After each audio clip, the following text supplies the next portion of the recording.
Bom dia. Bom dia. Agora sim. Então essa é a nossa última aula e nós vamos trabalhar conteúdo e prática. Eu sabia que não daria para abranger tanto quanto poderíamos, então eu tentei ser o mais prático, realista possível, com base na realidade que eu conheço de cada um de nós. E eu preciso sempre partir do ponto de que as pessoas não sabem, senão eu nunca vou ensiná-las. E aí a chance delas não saberem é grande. Então, o conteúdo da nossa fé essencialmente é o Evangelho. E a gente vai dar uma repassada no que é o Evangelho. Porque muitas das nossas dúvidas sobre o Evangelho, como ele se conecta com as pessoas e conosco, parte da nossa dificuldade de entender os aspectos pessoais e amplos do Evangelho. Então, se você não sabe como ele se conecta com você, você vai ter dificuldade de compartilhar. Se você não sabe como ele se conecta com os outros, você vai ter dificuldade de compartilhar. E se você nunca parou para pensar que existem aspectos pessoais e amplos, você vai ter dificuldade de compartilhar também. Porque o Evangelho não é a mensagem que sua avó te contou. O Evangelho é a história de Deus. São os atos salvadores de Deus. Ou um pastor, ou se não for sua avó, sua mãe, ou um amigo. Ele chegou a você através de um amigo, mas ele não se resume a isso. A gente precisa entender que o Evangelho é a verdade de Deus revelada, que é cósmica, ela é abrangente, ela é supracultural, ela está acima da cultura. E ela é atemporal, ela não está presa ao tempo. Então a mensagem do Evangelho, existem muitas formas de resumir. Eu gosto mais dessa linha aqui, porque faz parte da tradição teológica que eu gosto, que eu acho que é mais coerente, mas existem várias formas de você entender o Evangelho de forma sistemática. Então, quando a gente precisa tratar no âmbito individual, essas são perguntas importantes que você precisa fazer para a pessoa e primeiro para si mesmo.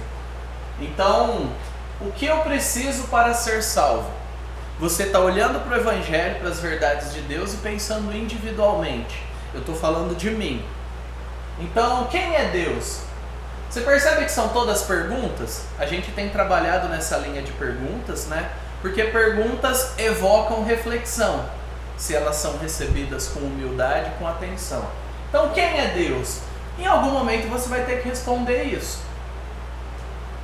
O que é pecado? Ou qual é o problema comigo, com o mundo, com as pessoas? Quem é Jesus? Se alguém te falar sobre Jesus, ou se você faz parte de um país que é influenciado pelo cristianismo, você vai ter que responder essa pergunta de alguma forma. Você pode ignorar até certo ponto, mas a gente espera que alguém chegue até você com o Evangelho de alguma forma, ou através dos elementos culturais, o próprio Espírito Santo faça você refletir. Quem é Cristo? O que Ele fez? Muitas vezes nós falamos quando evangelizamos ou quando apresentamos a fé num confronto de uma maneira muito superficial e a gente não para pensar o que Ele fez. O que Ele fez é concreto, é real, não são sentimentos. Não é a minha interpretação do que Jesus fez. Ele de fato fez algo. Isso de fato tem algum resultado. E o que é fé? Ou a gente pode entender de uma maneira global, de uma maneira ampla, sobre como entender a realidade com elementos que são perenes, que não mudam. Elementos que nos ajudam a entender a cultura, entender a história, que são criação, queda, redenção e consumação. Por quê? Se você perceber qualquer filme, ele tem uma narrativa. E ele comunica esses elementos de alguma forma. Os filmes clássicos, tá tudo bem, acontece um problema, esse problema precisa, via de regra, que o mocinho se sacrifique, ele paga o preço, ele sofre, e aí eles chegam no final, esperado ou não, mas um desfecho. Via de regra, aquele desfecho feliz no final que faz tudo valer a pena. Por que todo mundo não consegue fugir disso, praticamente? E quando foge disso, parece que tem algo errado. Quando não dá tudo certo no final, fica o sentimento de que falhou. Existe um filme para você não assistir com as suas crias, que não é um filme ok, é um filme desagradável. Quando eles forem adolescentes, sim. Chama Onde os Fracos Não Têm Vez. É baseado no livro de um autor que chama Cormac McCarthy. E esse é um filme que acaba errado. Ele falha no final, porque não tem redenção e consumação. Ele acaba, ele é ruim, não há esperança. O mal não é punido. Mas aí como isso acontece, você assiste, você vê. Também não é novo, né? É de 96. Às vezes você já viu, se não viu não é spoiler. Mas você percebe que falta isso. E o que é tão legal dos filmes de herói, por mais que alguns estejam bem ruins nos últimos 2 anos, mas vamos pegar aí pra trás, que você sempre sabe que o bem vai vencer, mesmo com sacrifícios. E você sabe que isso vai acontecer, mas você continua assistindo. Você lê os livros de literatura, a mesma coisa. Então isso está no nosso DNA, a gente não consegue fugir disso. Quando a gente foge, a gente tem a compreensão de que está incompleto. Porque é a própria realidade de Deus acontecendo no mundo. É a maneira como a gente interpreta a realidade. E de modo concreto, o Evangelho está contido no 3. Jesus, a cruz, a obra dele. Mas, se a gente não entender o que aconteceu antes, a gente não vai entender o que Jesus fez. Então a gente chama tudo de Evangelho, porque não dá para entender o 3 desconectado do resto, e não dá para responder em fé se você não entendeu que você precisa dessa fé. Então, passando rapidamente, eu quero que vocês leiam, e eu vou falar de novo, leia rápido. Não leia rápido, mas não demore para começar a ler. Toda vez eu falo isso, tem que explicar, porque eu me confundo. Mas leia aí o texto rapidamente, sem demorar, e aí um termina, o outro começa e vamos embora. De onde viemos? Criação. Deus. Existe apenas um Deus, ele é infinito em poder, bondade e santidade, mas é também pessoal e amoroso. Um Deus que fala conosco na Bíblia. O mundo não é um acidente, mas a criação de um Deus único. Gênesis 1. Próximo. Por que as coisas deram tão errado? Queda, pecado. Deus nos criou para adorá-lo e servi-lo, e para amar o próximo.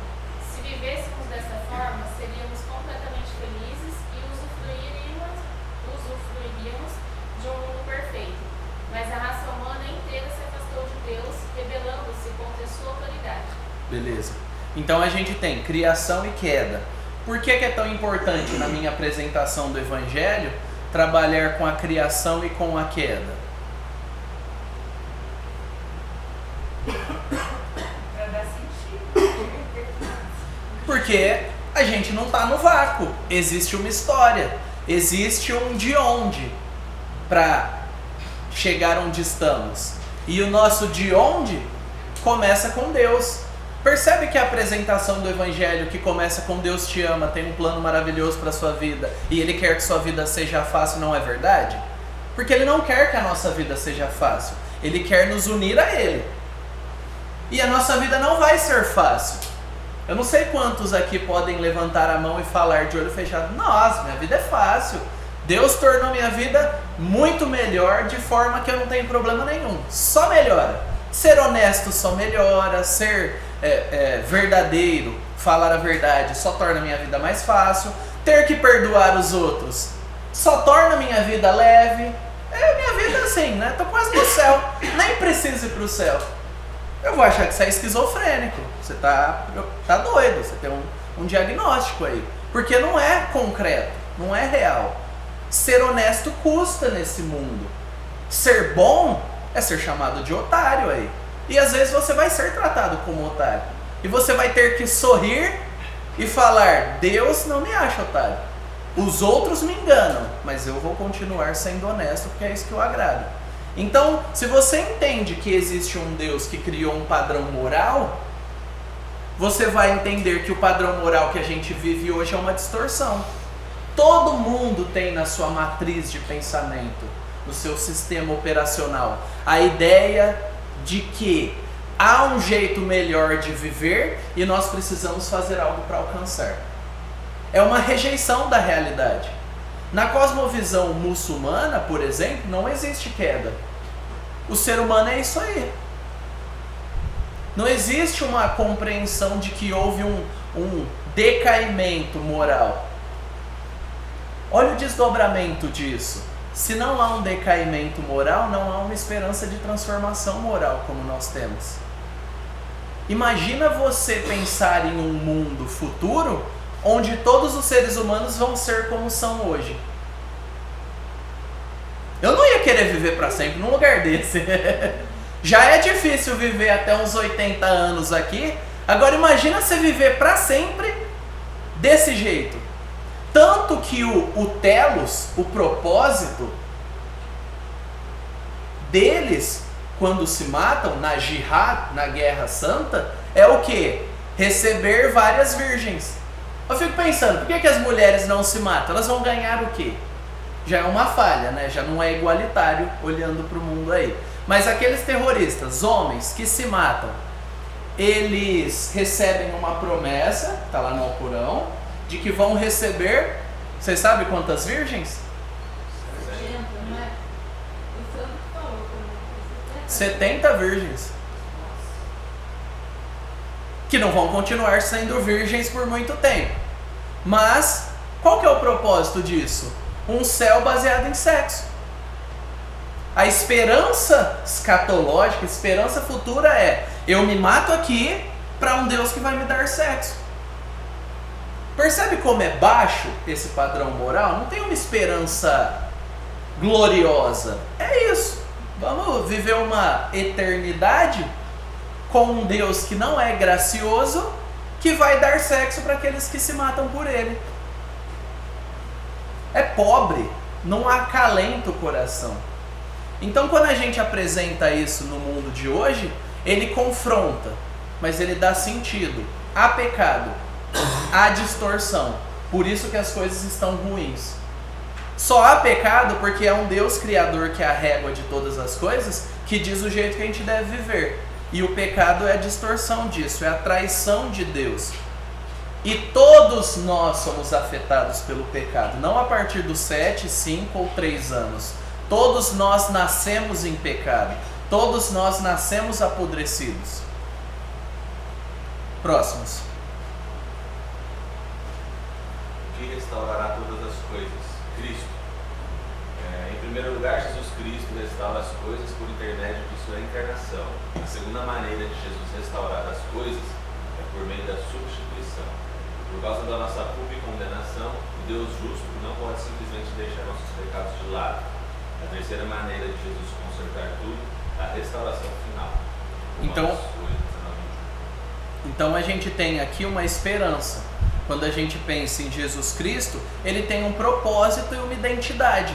Ele não é uma coisa, ele não é uma resposta filosófica para coceirinha na mente das pessoas. Ele é uma pessoa. E algo que eu até comentei no nosso GP, eu acho, ou em algum discipulado há pouco tempo, eu falei assim, não, foi no GP. Eu falei, nós quando temos um problema, queremos uma solução. Nós queremos uma coisa. Por isso que a gente procura um prestador de serviços psicológicos, não uma pessoa. A gente procura alguém que resolva o meu problema de maneira impessoal. Por que a gente não procura um amigo cristão, em primeiro lugar? Por que a gente não procura alguém que conhece as nossas falhas e que pode nos expor? Até porque é de graça também, né? Não sei se você parou para pensar, mas o cuidado da igreja é de graça. Se alguém está cobrando, você tem que falar pra gente porque tem algo errado. Mas você tem um amigo, mas o que você quer? Você quer uma solução, você quer uma ferramenta. E o que Deus diz para o nosso problema? Eu envio uma pessoa, encarnação, a minha pessoa. Isso comunica algo para a nossa filosofia de vida. Deus trata a gente como gente. A gente trata os nossos problemas e os outros como problemas e como coisas. A solução é a gente parar de agir assim. Deus resolve o nosso problema com o pecado com encarnação. Deus resolve o nosso problema com o pecado com substituição, tomando o nosso lugar. E ele promete que vai resolver todo o problema com o pecado com justiça e com misericórdia. Justiça para quem é inimigo dele, misericórdia para aquele que se submete, que se vê como criminoso e aceita a graça. Tem lugar aqui, ó. E quando a gente para pensar, e ali também, quando a gente para pensar nisso, nós vemos que Deus ele é mais humano do que nós, e Jesus prova isso, e ele nos ensina a sermos humanos. A gente precisa parar com essas filosofias que fazem as pessoas nos verem como coisas e nós as vermos como coisas também. A gente tem que parar com isso. E a igreja é treino para isso. A igreja é CT, Centro de Treinamento. Igreja não é hospital. Eu sei que todo mundo gosta de usar esse termo e eu não canso de falar, mas tem que ser dito. Você não vê na Bíblia a igreja sendo chamada de hospital. Você vê ela sendo chamada de embaixada, de família, de corpo, de rebanho, não de hospital. Então, entenda a cosmovisão bíblica e adeque-se a ela. Hospital, o doente é vítima. Beleza? Isso comunica. No hospital, o doente é a vítima. E o doente se diz doente até que em algum momento ele se diga curado. Na igreja, nós somos as vítimas e os criminosos. Por isso que a gente precisa de graça e perdão. A gente está errado e precisa de ajuda. Em vários momentos. Então a gente tem aí que Cristo restaurará todas as coisas. Como? Vindo em forma humana. Pagando pelo preço que os seres humanos deveriam pagar. E prometendo que a nossa esperança não é pagar boletos, construir casas legais, ganhar muito dinheiro e conhecer o máximo de países. Se der para ter um corpo legal, uma esposa bonita e filhos obedientes, fechou. A nossa esperança não se resume a isso. Isso não supre a necessidade do nosso coração. O que supre é o nosso relacionamento com a pessoa, Jesus. E aí ele dá sentido a todas essas experiências, que são boas em si, se dá para ter. Mas isso não preenche. Próximo. Como posso ser restaurado? Jesus morreu por nossos pecados e ressuscitou. Pela fé em Jesus, nossos pecados podem ser perdoados e podemos ter a certeza de que viveremos com Deus para sempre e de que um dia ressuscitaremos da morte, como aconteceu com Jesus. Isso. Então, o chamado de Jesus é para um compromisso. Um dos grandes desafios que eu encontrei para explicar fé é que a nossa nação, ela é muito sincrética, ela mistura religiões. E todo mundo se acha com fé, no geral.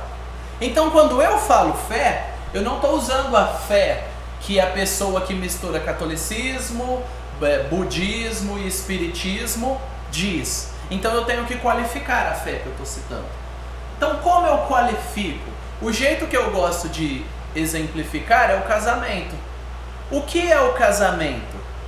O casamento é uma promessa. Eu não tenho garantia de que a Júlia não vai me dar um bico amanhã, que ela vai dar chilique, que ela vai falar, não quero mais saber, você não presta mais. Eu não tenho garantia. Eu não vivo desesperado, graças a Deus. Mas eu também não dou motivo, eu me esforço. Mas eu não tenho garantia. Bom, até dou motivo, né? Mas eu espero que ela não chegue a essas conclusões desse jeito que eu expliquei.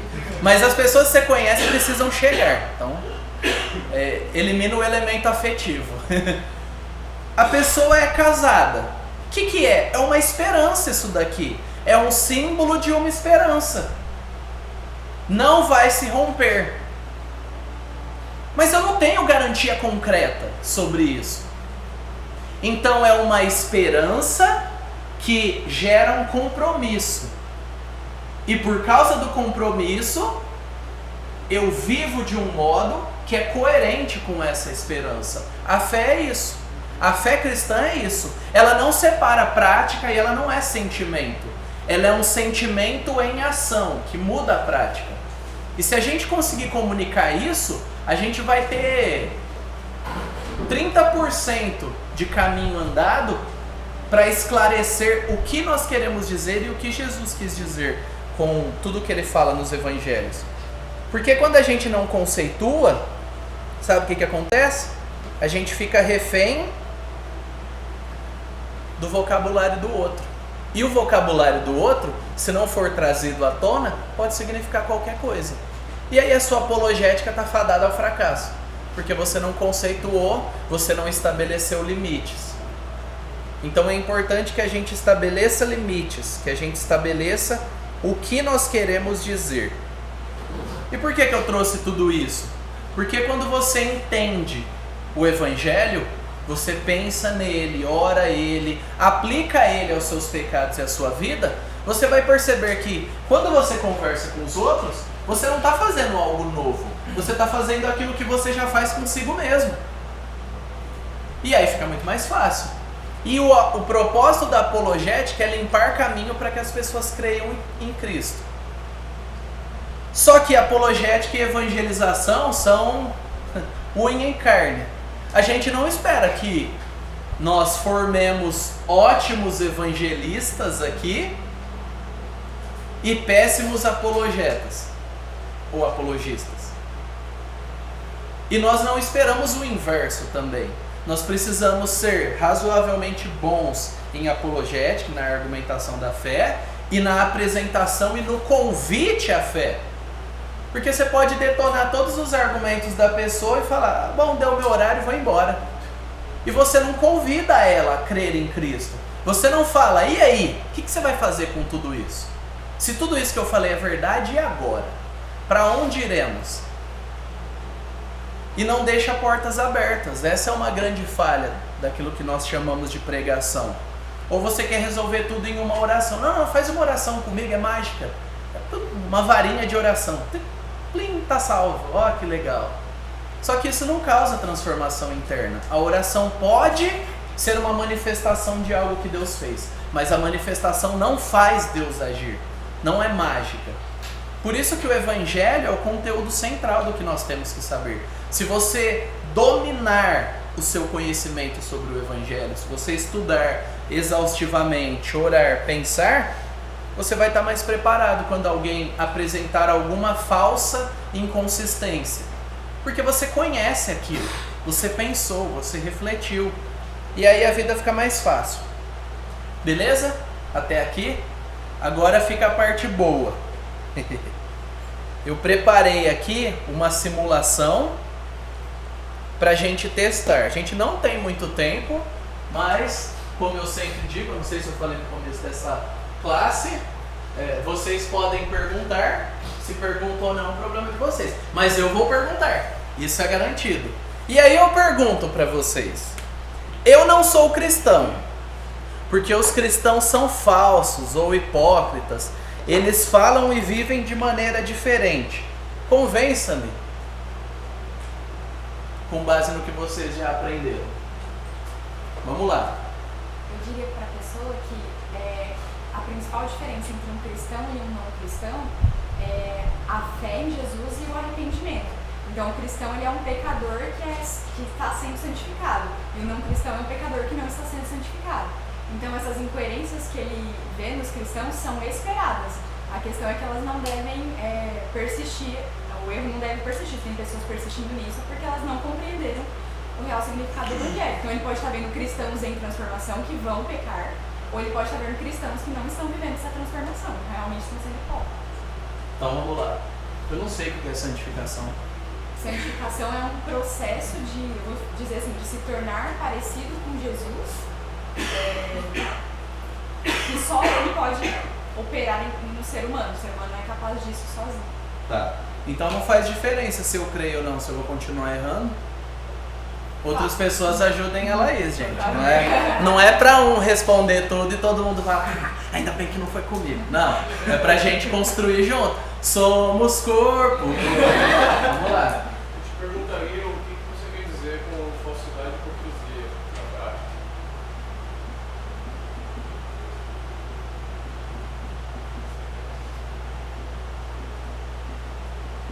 Isso. Começar com perguntas te tira da sinuca de bico. Quem tem que qualificar é quem afirmou. Eu não afirmei nada. Quem está afirmando é você. Se eu tento responder, eu já concordo com a afirmação. Se eu volto à pergunta, eu separo. Igual na aula passada. Eu preciso separar. O que você quer dizer? É uma boa pergunta.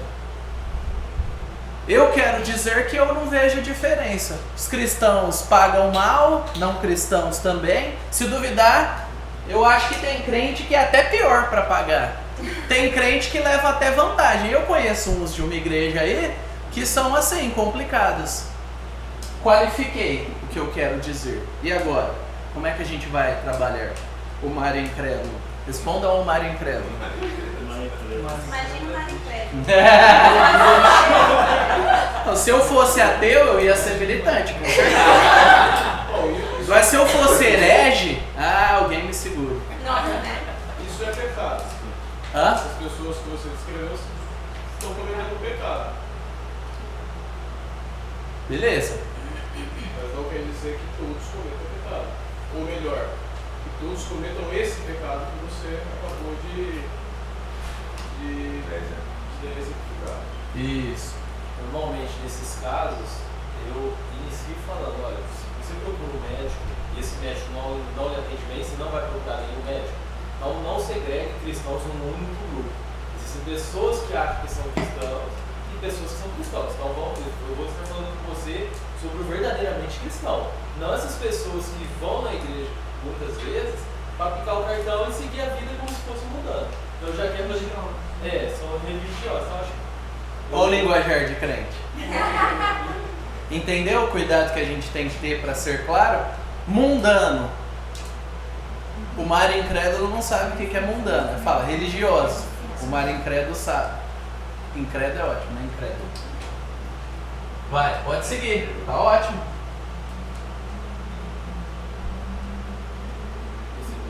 A gente tem que estabelecer linhas.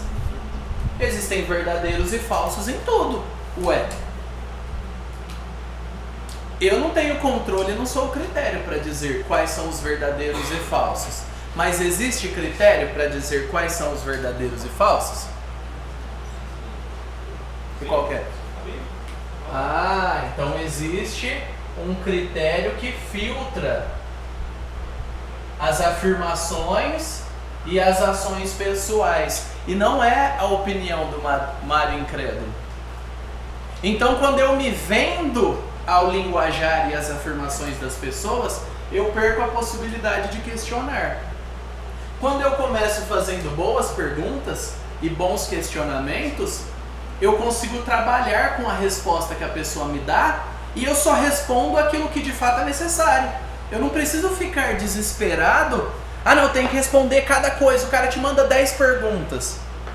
Seja numa conversa pessoal, por WhatsApp. Ele acabou de perder a mãe. O que você tem que pegar? Que aquilo são palavras ao vento. Não é a hora de enfiar o evangelho e falar isso é blasfêmia, você vai pro inferno por falar isso. A gente tem que ter bom senso. Agora, o cara tá num dia normal da vida, bom, ruim e tal, mas ele constantemente é blasfemo. Ele constantemente ataca a fé. Ele constantemente tem essa postura. Por que ele gosta de atacar tantos cristãos? Falar, o que você quer dizer? Como são esses cristãos que você conhece? Quem são? Eu não conheço. Será que eu conheço? Vamos estabelecer o ponto, porque você obriga um compromisso pessoal. O cara não vai julgar o bolo. Ele vai ter que falar do erro da pessoa específica na situação específica. Simples. Então você entende que não são todos, porque você não conhece todos os cristãos, nem eu. Beleza? Olha como muda. Você saiu de uma postura defensiva de eu tenho que dar argumentos para coloque-se no seu lugar, eu me coloco no meu lugar, isso é uma conversa. Agora, se você quiser argumentos, nós temos argumentos, mas desce do pedestal. Vamos voltar para a realidade aqui. Agora, beleza, faz sentido isso. Obrigado, eu nunca tinha parado para pensar. Mas como é que eu vou saber aqueles que são verdadeiros ou falsos? Aí você fala, a Bíblia. A Bíblia vai dizer quais são as características de um cristão e de um falso cristão. Ah, mas eu não conheço a Bíblia. E aí o que você diz? Isso. Exemplo.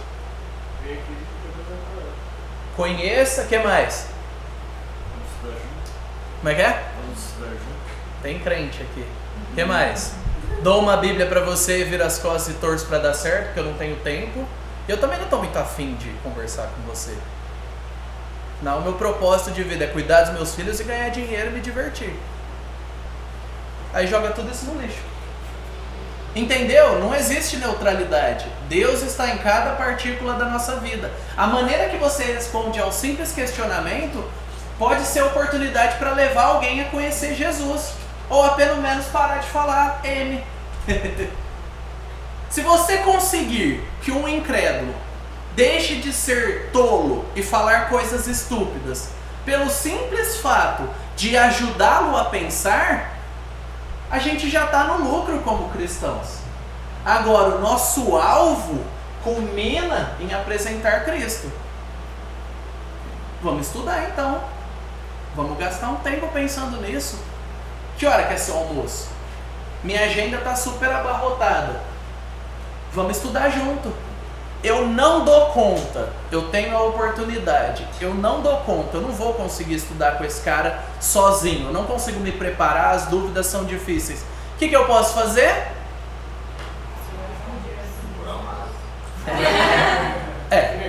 Pode procurar. É uma crente. Mário Crente. Vou virar minha personalidade daqui a pouco. Então você pode procurar alguém. Procure um amigo. Não terceirize para o pastor. Ó, pastor, tá aqui, ó, o contato, tá prontinho. Ele só quer estudar a Bíblia. Deus mandou para mim, mas eu não quero essa bênção. Falar, quando você ganha uma promoção em dinheiro, você não faz isso, né? Ou uma viagem, ou alguma coisa, um vale compra de R$500 no shopping. Isso é a mesma coisa. É muito mais importante, é uma bênção, é um privilégio. Deus está te dando a oportunidade de conduzir pessoas à família dele. Você não terceiriza, mas você tem que ser coerente com as suas condições. A igreja está aí para nos ajudar. Procure alguém. Se você vai em GP, se você vem ao CCB, se você tem vida de igreja normal, alguém para entrar nessa canoa com você, tem. Se você dois se lascando, um ajudando o outro, ou se vocês vão aprender no meio do caminho, eu não sei. Mas é melhor serem dois do que um. Isso daí é garantido. Percebe como a igreja é a resposta para nós alcançarmos as pessoas? A gente tem biblioteca, tem o Mário, pessoalmente, eu cuido do CCB, eu estudo, eu estou me preparando, eu sou a pessoa que tem sido preparada, estou preparando outros. Por incrível que pareça, eles estão aqui, ó, que legal, deu certinho. Estou preparando outros, o pessoal senta na frente, né, dá até orgulho, gente, ó. Aí você vê que Deus está trabalhando mesmo, né? Que orgulho, gracinha de vocês. Quem não está vendo aqui, né, vai ficar na gravação. O João, a Laís e o Oliver. E tem outros chegando aí, graças a Deus, depois de muitos anos de oração. Então, nós temos sim recursos para te ajudar. E nós queremos te ajudar. Mas não sou só eu, não é só o Oscar, não é só a equipe pastoral. A igreja é a resposta de Deus para o mundo. Então que a gente seja a resposta. Mas como o Mário incrédulo não quer ler a Bíblia, ele quer causar, a gente volta para... então me explica isso daí, eu não vou ler a Bíblia. Me explica aí de maneira resumida a diferença entre verdadeiro e falso. Agora encaixaria muito bem. O verdadeiro e o falso é alguém que verdadeiramente exerce fé, já expliquei o que é fé para vocês, e arrependimento. Mas arrependimento, peso na consciência, ficar triste quando come mais do que a sua dieta diz? Não, a gente tem que qualificar arrependimento. Arrependimento é crime.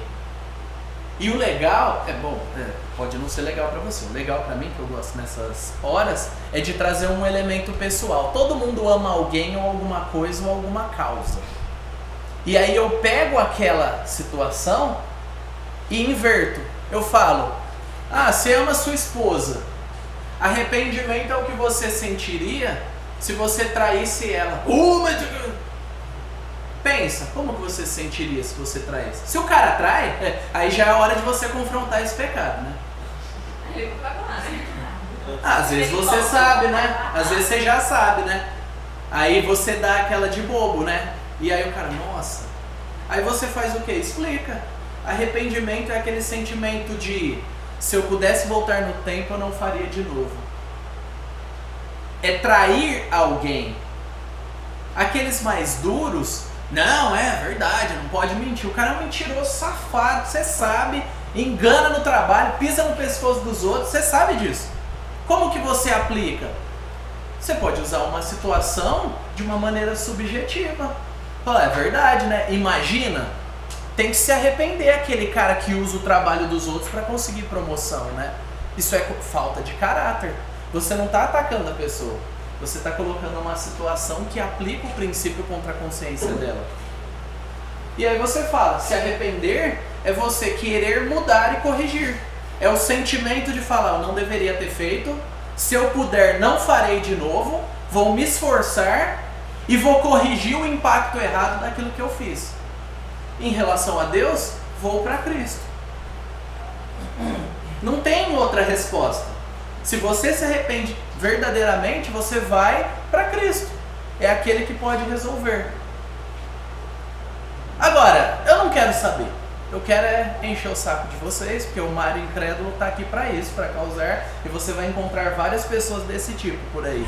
O que nós podemos fazer? Não xingar, não mandar a lugar nenhum, não fechar portas, não resolver de maneira sarcástica e arrogante. Fala, olha, eu entendo então que você não está afim de conversar, mas quando você quiser, eu estou à disposição. Cara, eu vou orar por você. Eu estou te humilhando, estou te atacando, e você responde assim, como crente.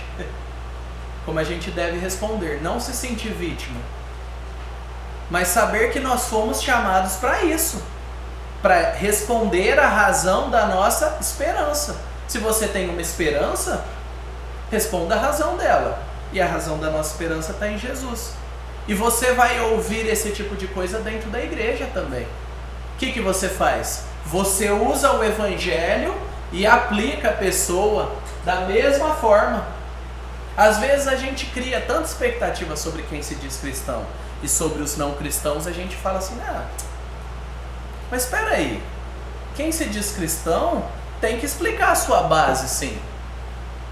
E aqui eu vou entrar um pouco no relativismo sem ter tempo, mas resumindo, todo mundo tem a Bíblia da cabeça. Traz a Bíblia da cabeça para a conversa. Todo mundo tem a igreja da cabeça, o crente modelo da cabeça e o Jesus da cabeça. A missão da apologética é pescar da mente da pessoa para que ela verbalize ou traga de maneira clara na conversa, na situação.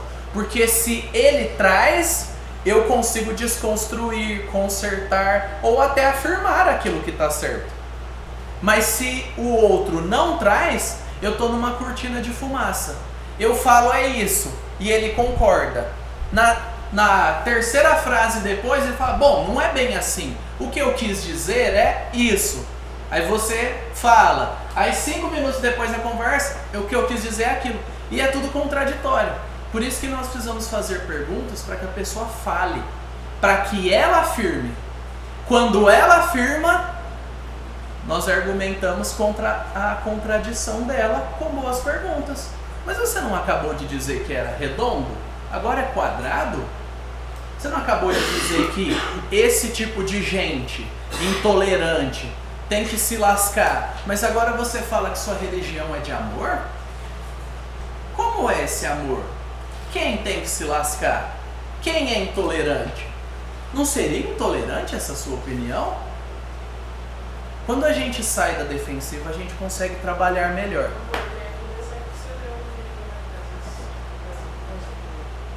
Cara, perguntou o pastor. Ele falou que ele é ateu e ele estava afirmando coisas. É o que a gente vai fazer agora. Eu coloquei aí nos slides que vocês receberam e não receberam depois. Então vocês vão receber depois, então vou ter que acompanhar com toda a atenção. Olha que beleza. Esse é um exemplo tirado do livro aqui. O Evangelização e Apologética por meio de perguntas. E é algo hipotético e tem várias respostas. Vocês vão perceber como eu coloquei. Então vamos lá, o não cristão. Eu acho que todas as religiões estão certas, todas pregam o amor ao próximo, concorda?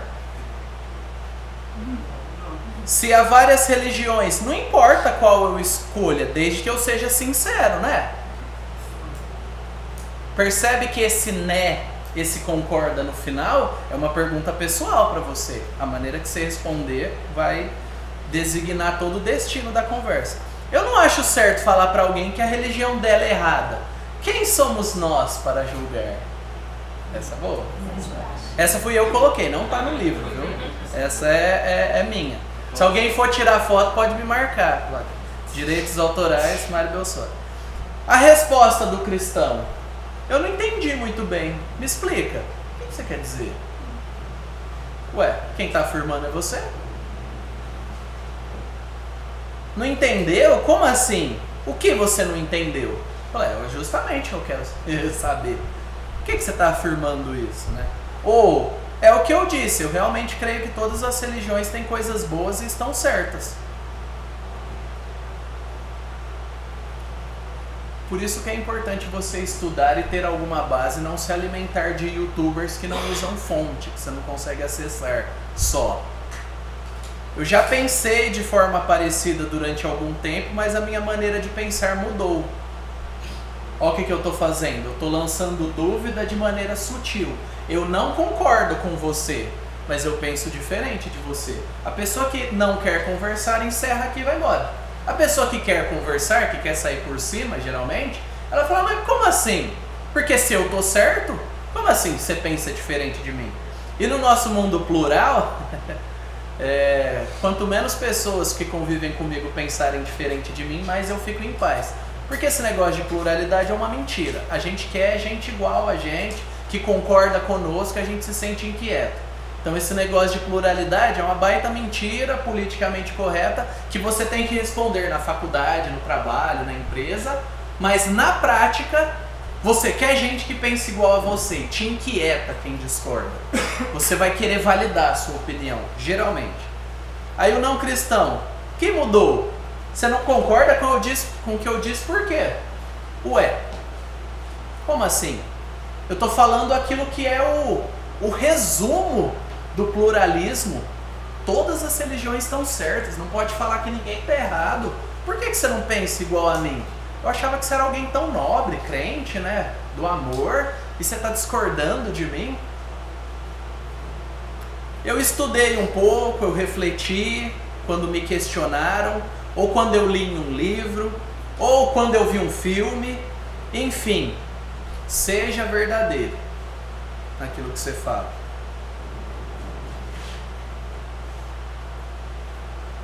Em coisas diferentes as religiões creem e em coisas iguais elas discordam. Então existem coisas diferentes que nós cremos, que nem se tocam. Mas existem coisas iguais que nós entendemos de forma diferente e nós discordamos. O muçulmano, o judeu e o cristão. Eles acreditam em alguns elementos que a gente vai colocar aqui, mas quando eu falo para alguém, eu estudei, eu refleti. Todo mundo não concorda com a mesma coisa. Não é bem assim. Eu estou passando uma possibilidade da pessoa ver que eu não sou bobo, alienado, que eu penso sobre isso. Por isso que se você não pensa, vai ficar difícil numa hora dessas. E aí, você pode afirmar, as principais religiões do mundo discordam sobre esses assuntos, que são os mais importantes. Aí a pessoa vai falar, tipo o quê? ou ela vai diminuir. Não, a diferença são coisas pequenas, jeito de vestir, o dia que tem que cultuar, né? Eu estou certo, estou reafirmando que eu estou certo e eu não quero entrar nessa discussão. Você percebe que esse tipo de resposta ele quer sair pela tangente sem ter que mudar. E aí o cristão fala, não, eu já estudei. Elas discordam profundamente uma das outras nas questões fundamentais. Não há como todas estarem certas. Não acha? Você está trazendo a pessoa para a sua conversa. Você não está caindo na conversa dela. Porque se a pessoa afirma que todas estão certas, ela vai ter preferência por uma ou duas. E no final ela vai achar as outras erradas. Você tem que trazer isso para fora. Quando você fala, não tem como todas estarem certas, não acha? Você está fazendo com que ela saia da casca. Ou eu entendo sua percepção. Você pode me dar um exemplo sobre quais religiões você considerou parecidas? Você está dando oportunidade para a pessoa falar. Às vezes ela estudou mais profundamente. Ou você pode falar, eu discordo. Religiões diferentes pensam de formas diferentes sobre os mesmos assuntos importantes. O não cristão pode dizer, já que você sabe então, pode destacar algumas dessas diferentes? Aí é a hora de você saber. Para não falar bobeira, não falar eu acho. Ou, nossa, interessante, depois podemos conversar mais sobre isso. Tenho que ir. Tchau. Esse daqui não estava afim, né? Era o Mário incrédulo na conversa. E aí você pode falar, claro que eu posso. Por exemplo, as religiões divergem na compreensão dessas perguntas básicas. Como é Deus? Ou existe mesmo um Deus? Ou existem vários? As religiões não têm a mesma resposta. Seres humanos são o quê? Eles são diferentes dos outros seres vivos? As religiões têm compreensões diferentes. Qual é o sentido da vida? Há algum sentido na vida? Ou a gente está aqui só vivendo, só existindo, pagando boletos? Devemos procurar nos relacionar com Deus, ou o que a pessoa entender como ser superior, através de um livro sagrado ou de uma comunidade? Ou devemos buscar isoladamente? As religiões divergem muito sobre isso. Isso é uma boa pergunta para você puxar a pessoa. A questão da vida após a morte. Vamos para o céu ou simplesmente morremos e acabou? Eu nem estou colocando a questão do inferno aqui, porque eu não quero distrair a pessoa. Eu quero ser sutil, mas inquietante. Eu quero que ela se sinta inquieta, não por algo que a assusta, mas por aquilo que ela tem certeza que já está certo na cabeça dela. E aí eu vou desconstruindo, eu estou demolindo as esperanças e a base dessa pessoa. Ah não, na prática deve ter pouca diferença. Ou seja, a pessoa está invalidando todas as fés e está se colocando acima delas. O resto é só na teoria, esse negócio de diferença e tal. Ou a pessoa, não, realmente, agora que você falou, deve ter mesmo diferença entre uma coisa e outra. A gente pode falar mais sobre isso algum dia, num almoço, semana que vem. A oportunidade fica aberta. O cristão pode falar, né, respondendo a primeira pergunta. Na verdade, não. Na verdade, não é só na teoria que tem diferença. Por que, gente, que é importante a gente evocar teoria e prática? Porque a gente faz parte de um país predominantemente católico romano, cheio de católicos. Quem disse que o catolicismo permite o não praticantismo como uma filosofia? O catolicismo não permite. É um desvio. Tem desviado no islamismo, que se afirma muçulmano, tem desviado no catolicismo, que se diz não praticante porque não quer ter compromisso com nada, e na igreja evangélica também tem os evangélicos não praticantes. E fora os espiritualistas. Não, eu tenho uma espiritualidade, todo mundo gosta dessa palavra, né? Você pode usar ela. Ela não determina nada, mas ela abre algumas portas, se você souber como usar para diálogos. Então, você pode falar, Não, tem diferença. A pessoa, não, tem pouca diferença e tal. Por exemplo, eu sou católico não praticante, mas eu rezo, eu creio em Maria, em Aparecida ou em qualquer divindade. E eu sou uma pessoa boa, faço caridade. Aí você evoca não o ataque pessoal, a própria reflexão de que isso não se sustenta. Lembra da fé? Você fala, mas interessante, você está falando que você tem fé. Mas você tem compromisso com isso? Não, eu tenho, eu vou à missa. Então você é praticante. Eu vou à missa 2 vezes por ano. Então você não é praticante. Se você é casado, você não vê e não investe tempo na sua família 2 vezes por ano. Se você tem um amigo de verdade, você não fala com ele 2 vezes por ano só. Você pode não vê-lo presencialmente, mas você dedica tempo a tudo que é importante. Você está trazendo a pessoa, preparando o terreno. Aí agora você vai ensinar através de perguntas. Uma maneira que você pode falar. Por exemplo, uma questão prática que é o resultado de uma crença. Nós devemos cuidar das pessoas que estão morrendo nas ruas, pobres, como fazia a Madre Teresa de Calcutá, lá na Índia. Ou as igrejas que cuidam dos desabrigados, ou nós devemos deixar eles morrerem para não atrapalhar o karma deles? Isso é um questionamento que nós devemos fazer. Como faziam os críticos hindus da Madre Teresa. Por quê? O que está querendo dizer? E aqui pega para o espírita. O espírita se sente superior a todos, porque ele acha que chegou ao ápice. Fala, interessante, então você faz a caridade para melhorar o seu karma, amenizando do outro e fazendo ele se ferrar? Porque se ele tem que sofrer para se dar bem e você faz bondade com ele, diminui o sofrimento, você está se dando bem e mantendo a pessoa naquela situação? Isso é amor? Isso é bondade? O sistema não fecha. Não, eu creio em um Deus de amor. Mas ele perdoa? Porque se eu tenho que voltar no karma e pagar por tudo aquilo, então ele não perdoa. Se ele não perdoa, ele ama? São boas perguntas e honestas a se fazer. E você vê que eu não estou brigando, esbravejando, com o olho esbugalhado. Conversa simples, pode ser num café, pode ser num churrasco, pode ser no intervalo da aula ou numa viagem de carro, que aí a pessoa não vai poder fugir, né? Viagem a trabalho de carro é um ótimo, ônibus, avião, enfim. Percebe que são perguntas legítimas que mostram a diferença de crença? Crenças têm consequências. Consequências mostram o resultado de se crer certo ou errado. Agora a gente pode dar outra situação.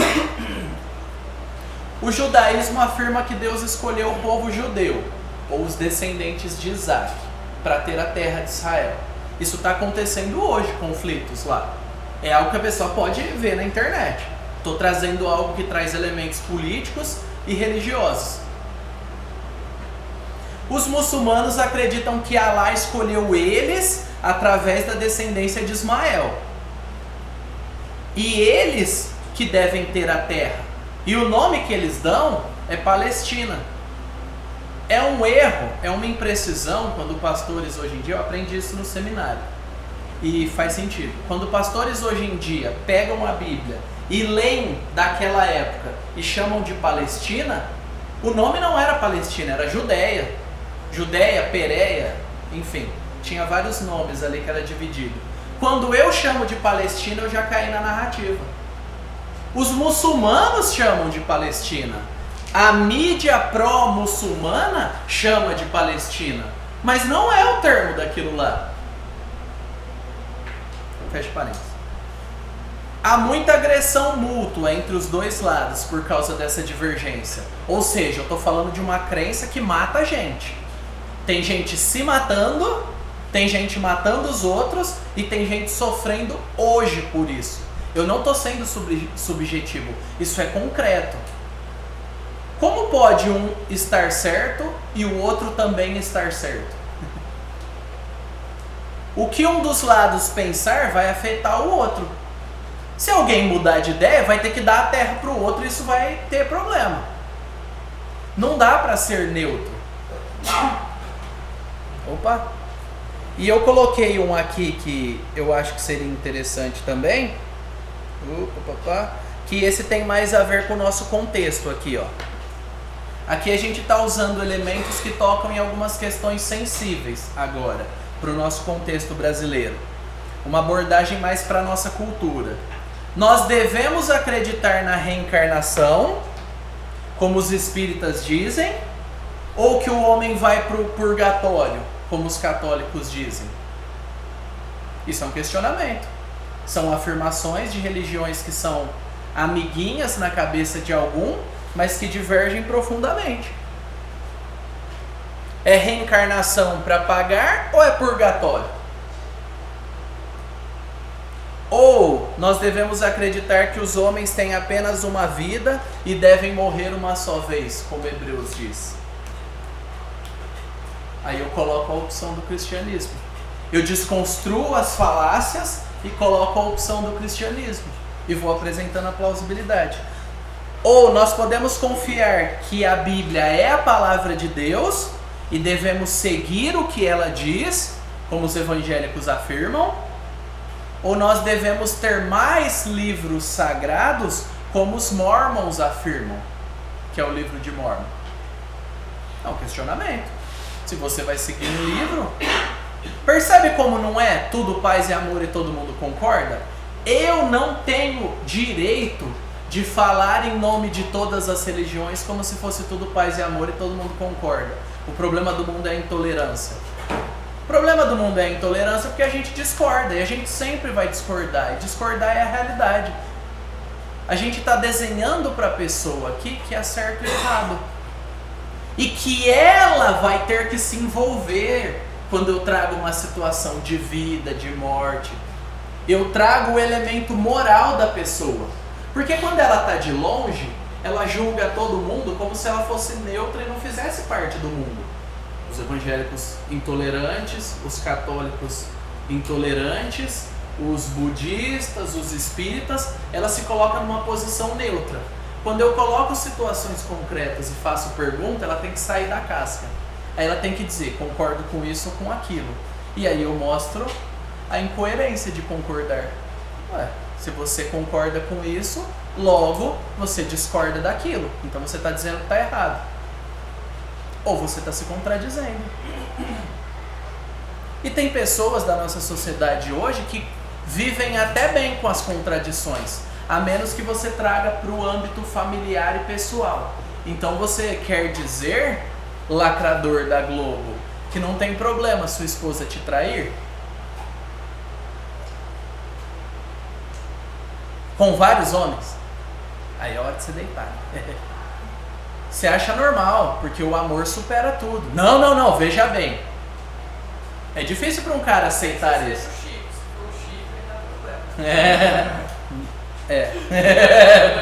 Mas percebe?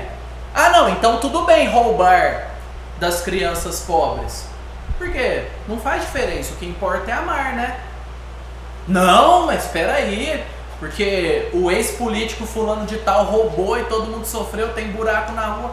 Ah, mas não importa, não faz diferença. Ele roubou pra ele. A gente tem a lei de Gerson, né, que fala, lei de levar vantagem aqui no Brasil. Não, é só um jeitinho.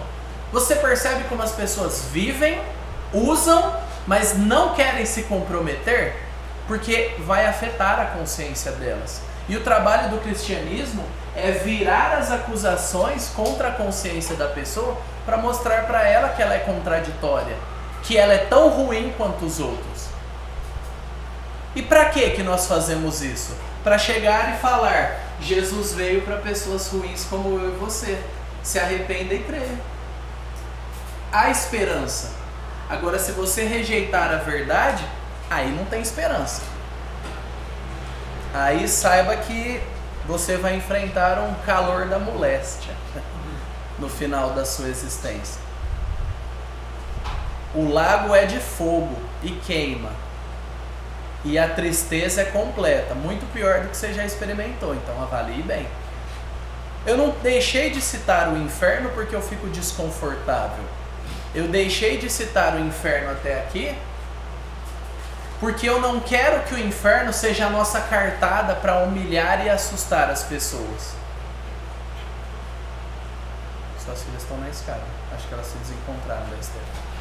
E quando eu trago o inferno para uma conversa que a pessoa está indiferente, está com o coração duro, eu estou mexendo com o coração dela.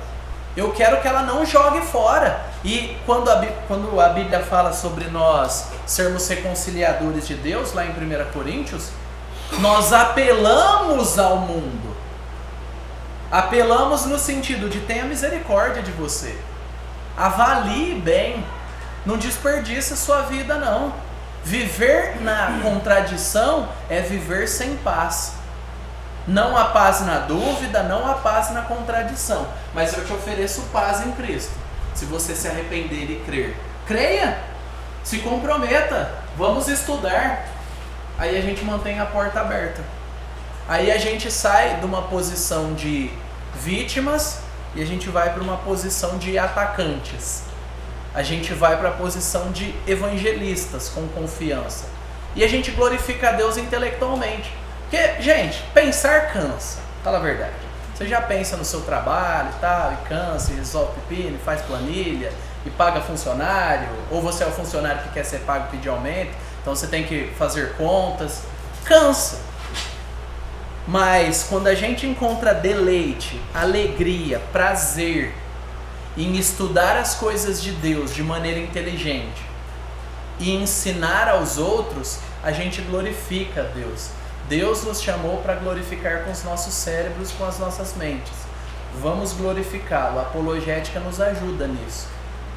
Obrigado pelo tempo aí nessas 3 aulas. Deus abençoe vocês. Para variar, a gente extrapolou um pouquinho, mas menos do que da última vez. E deixa eu orar por vocês, para que Deus nos capacite em servi-lo. Senhor, em nome de Jesus, te agradecemos por essa trajetória, por essa caminhada aqui.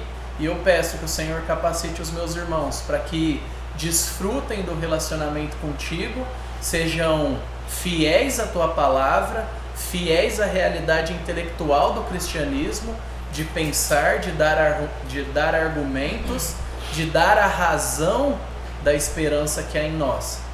Mas que também sejam frutíferos na lida apologética, no trabalho, nas conversas, na defesa dos argumentos de por que tem fé, que de fato essa esperança traga prazer e motivação.